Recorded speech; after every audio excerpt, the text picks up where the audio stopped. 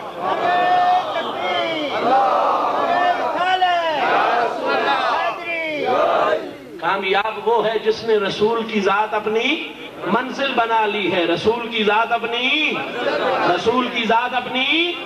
کامیاب وہ ہے جس نے کملی والے کی ذات اپنی منزل بنا لی ہے. قرآن یہ تو سارے کہتے ہیں رسول ہماری منزل، رسول ہماری منزل. تو ہمیں بتا دے اس دعوے میں سچا کون ہے اور اس دعوے میں جھوٹا کون ہے. تو قرآن نے 4 نشانیاں بیان کر دی. فرمایا فَالَّذِينَ آمَنُوا بِهِ وَعَزَّرُوهُ وَنَصَرُوهُ وَاتَّبَعُوا النُّورَ الَّذِي أُنزِلَ مَعَهُ.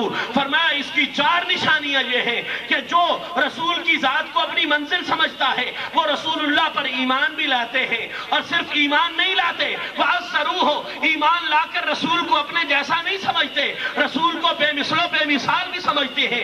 وَنَصَرُوهُ، اور صرف بے مثل و بے مثال ہی نہیں سمجھتے، اپنے عمل سے رسول اللہ کے مشن کی امداد بھی کرتے ہیں. وَاتَّبَعُوا النُّورَ الَّذِي أُنزِلَ مَعَهُ. فرمایا صرف پھر وہ نام کے غلام نہیں ہوتے، صرف نعرے لگانے والے غلام نہیں ہوتے، بلکہ اپنے عمل سے کائنات پر یہ ثابت کر دیتے ہیں کہ یہ وہ لوگ ہیں جن کا تن بھی مصطفیٰ کا غلام ہے، جن کا من بھی مصطفیٰ کا غلام ہے. صاحبان ذی وقار، یہ 4 نشانیاں قرآن نے بیان کی.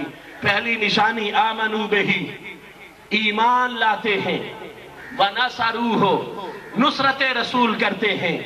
وَعَزَّرُوهُ، تعظیم رسول کرتے ہیں. وَنَصَرُوهُ، نصرت رسول کرتے ہیں. وَاتَّبَعُوا النُّورَ الَّذِي أُنزِلَ مَعَهُ، اور اتباع رسول کرتے ہیں. صاحبان محترم، آج کی اس خوبصورت محفل میں بس ایک ایک جملے کے حوالے سے